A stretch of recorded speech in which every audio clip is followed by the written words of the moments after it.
Assalamualaikum warahmatullahi wabarakatuh. Karomah Sa'ad bin Mu'az.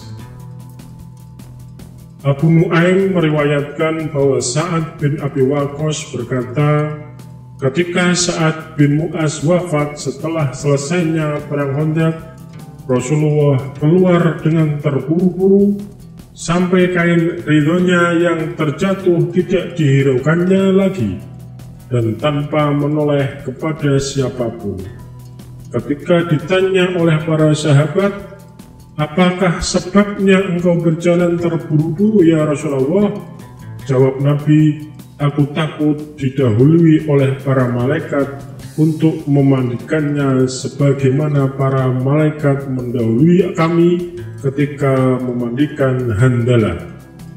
Bukhari dan Muslim meriwayatkan bahwa Aisyah radhiyallahu anha berkata, ketika Sa'ad bin Mu'az terlempar panah di medan Khandaq, Rasulullah memasangkan kemah untuk Sa'ad dalam masjid agar mudah mengunjunginya. Sepulangnya dari medan Khandaq, Rasulullah meletakkan senjatanya dan membersihkan badan beliau. Malaikat Jibril datang pada Rasulullah sambil membersihkan debu dari kepalanya. Ia berkata, adakah engkau telah meletakkan senjata? Demi Allah, aku belum meletakkan senjataku dan aku akan keluar pada mereka. Tanya Rasulullah, hendak kemanakah? Jawab Jibril, hendak ke Bani Quraisyah. Kemudian Rasulullah keluar bersama para sahabatnya untuk menyelesaikan urusan Bani Quraisyah. Mereka sepakat untuk menjadikan Sa'ad bin Mu'az sebagai hakim dalam perkara mereka. Sa'ad memutuskan hukuman terhadap Yahudi Bani Quraisyah. Kaum pria yang ikut berperang dibunuh, kaum wanita dijadikan budak beserta anak-anaknya, dan harta dibagi sebagai rampasan perang. Kemudian Sa'ad berkata, ya Allah, engkau tahu bahwa aku tidak ada sesuatu yang lebih kucintai daripada berjihad melawan kaum yang memusuhi Rasulmu dan mengusirnya. Ya Allah, aku perkirakan engkau telah mengakhiri peperangan antara kita dengan mereka kaum Quraisy.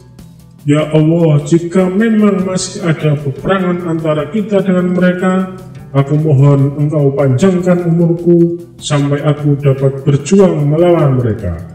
Jika engkau telah mengakhiri peperangan antara kita dengan kaum Quraisy, maka pecahkanlah lukaku dan matikan aku karenanya. Doa Sa'ad ini dikabulkan oleh Allah. Lukanya pecah di malam hari dan beliau pun meninggal dunia di malam itu juga.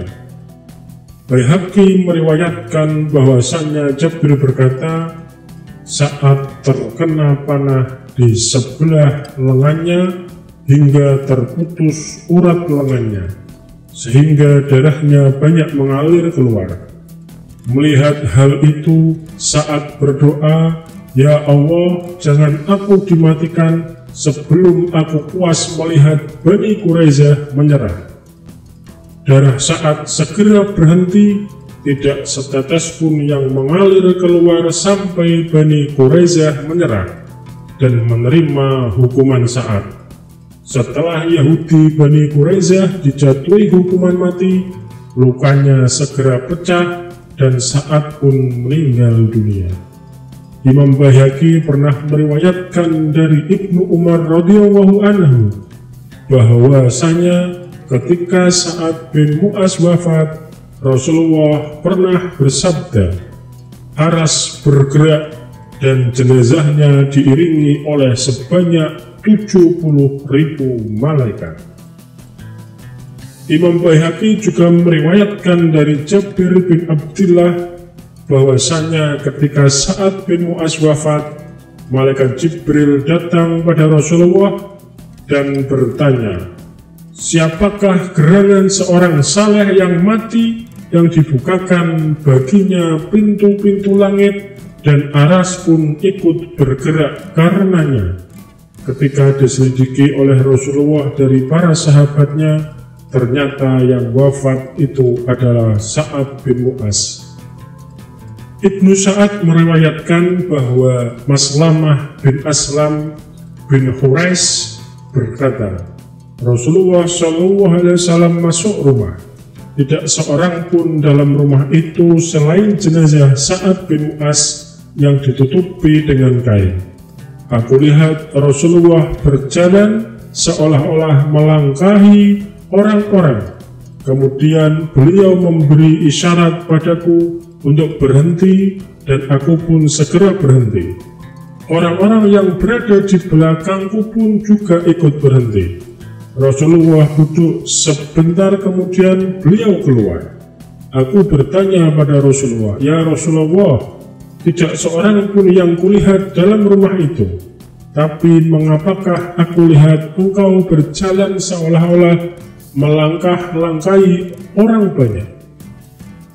Rasulullah lalu menjawab, "Hampir saja aku tidak dapat duduk kalau tidak salah seorang malaikat yang berada di situ menarik salah satu sayapnya."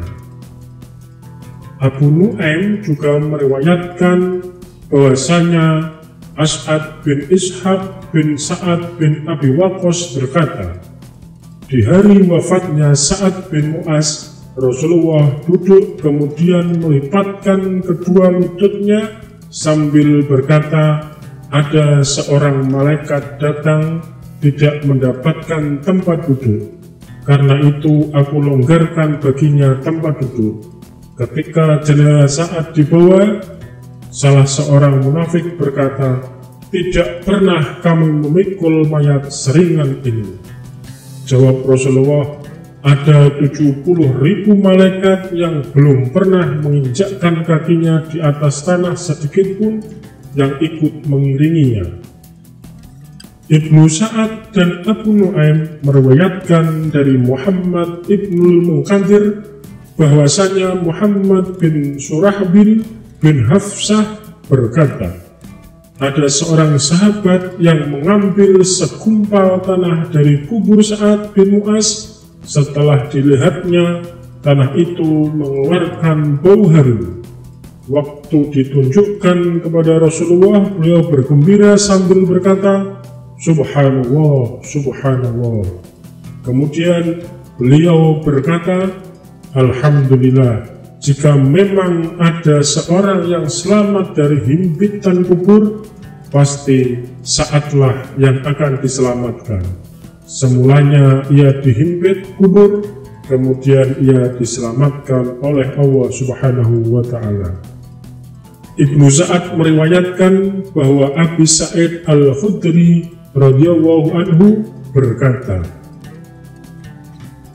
aku termasuk salah seorang yang ikut menggalikan lubang buat kubur Sa'ad. Setiap kali kami menggali tanah, terciumlah bau harum dari dalamnya. Semoga bermanfaat kisah dari Sa'ad bin Mu'az, sahabat Nabi yang wafat karena syahid. Wassalamualaikum warahmatullahi wabarakatuh.